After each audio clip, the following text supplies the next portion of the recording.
be there. It's important. Our next speaker is Jeff Lewis, who is the Vice President, Deputy Planning and Deputy Director of Planning with the Fire Coalition. I do this by memory, so I apologize. Deputy Director of Planning for the Fire Coalition, and Jeff is all the way here from North Carolina. He took his own time, his own money to get here, so give him a good round of applause.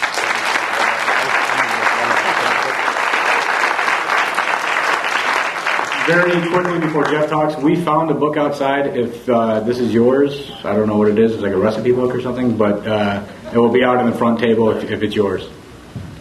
You could ruffle that off. Thank all of you for coming this afternoon. North Carolina is definitely here. I'd like to thank Mr. Geen from Alapac for coming.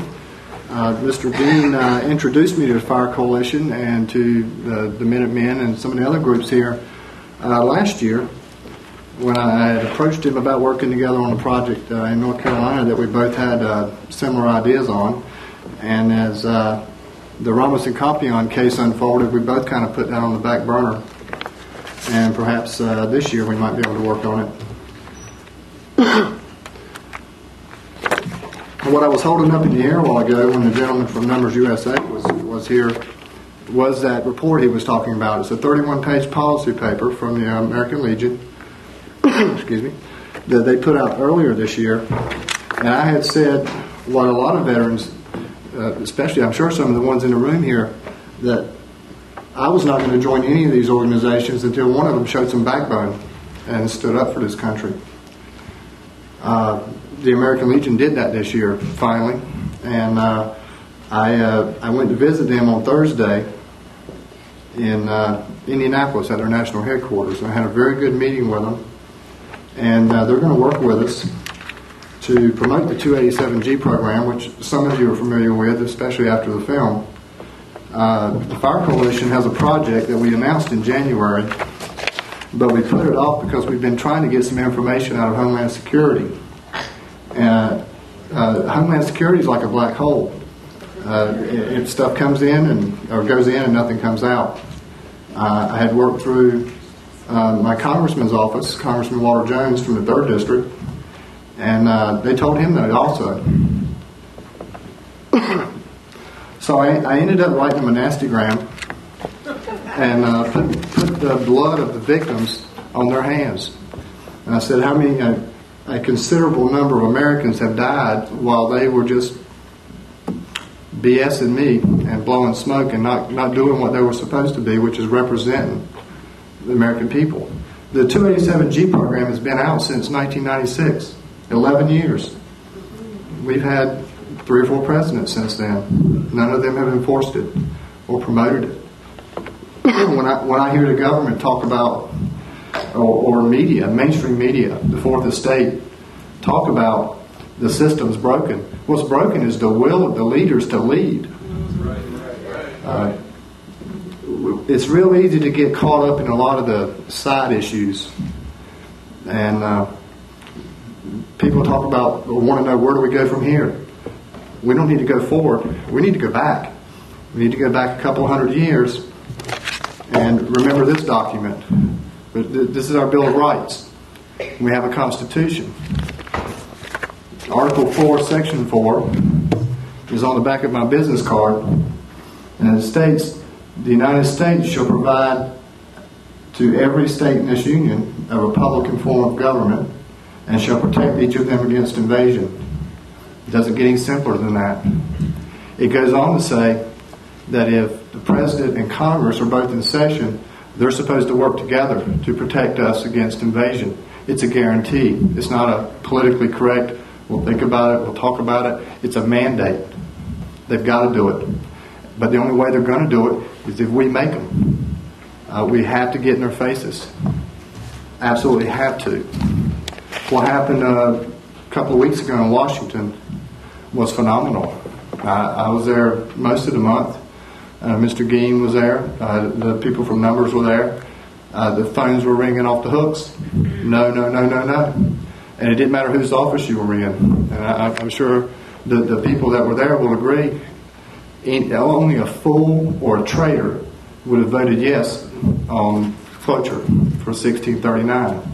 But the morning of the cloture vote, there was a Rasmussen poll out that suggested that 80% of the American people were opposed to this bill, were opposed to amnesty. 34 Democrats, 12 Republicans betrayed the trust of the American people that day. We don't need to move forward, we need to move back. This wreath here came into being after I attended a Sons of the American Revolution event a couple of years ago. And I had them in my sights too, just like the VFW, American Legion. I'm looking around for organizations in my country that gives a damn. And I said, well, who should care about this country? Well, you would think the VFW, American Legion, Sons and Daughters of the American Revolution. Where are they on this? They all brush their laurels about their heritage or their history. Where are they now? The house is burning down. Where are they now? Very mad at them. But not so mad that I wanted to burn a bridge. But they need to get up out of their chairs and get on the phones and get in their cars. Whatever it takes, we have to take this country back from the traitors that we sent to Washington. In 1876, North Carolina had a special governor. His name was Zebulon Vance. And he said, when you find you have scoundrels and scallywags in office, you need to turn them out. And you need to keep turning them out until you send honorable men to Washington. I don't want to go to Washington, but I am going to have that man's ear that's there. And he's not doing me a favor. When you go in to see your congressman or your senator or their staff, don't go in there wringing your hands. Please do your job. You can leave your political correctness in the car. They work for you. You're the employer, and they're the derelict employee. And you got to tell them that.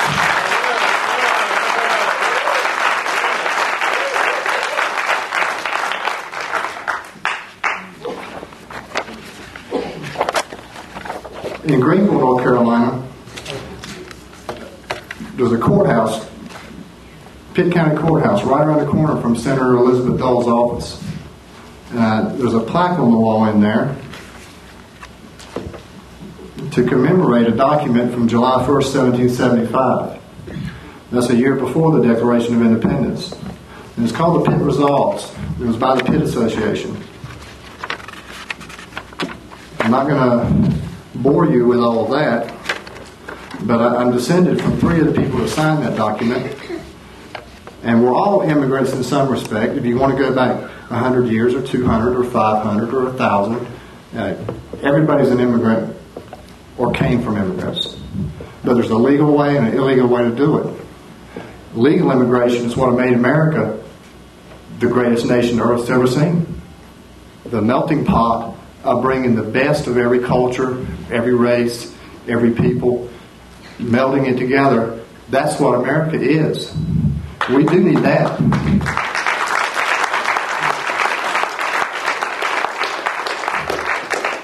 I watched the Sons of the American Revolution go through a ceremony, and there were people from all over the state, and they have a memorial aspect to every public event they do. And I looked at the wreaths that these people brought, and kids learn a lot more from what they see us do than what we say. You can talk to them for 8 hours, or they can watch you for 30 seconds, and they'll learn more in that 30 seconds than they did all day. So I said, I saw people there with little kids. I said, what lesson are you teaching them? You're teaching them how to go through the loop, or jump through the hoops, and go through the motions with your symbology. And I told the American Legion the same thing Thursday. You stand up here and preach the praises of the flag, and don't stand up for what's standing behind it or what it represents. You've done nothing.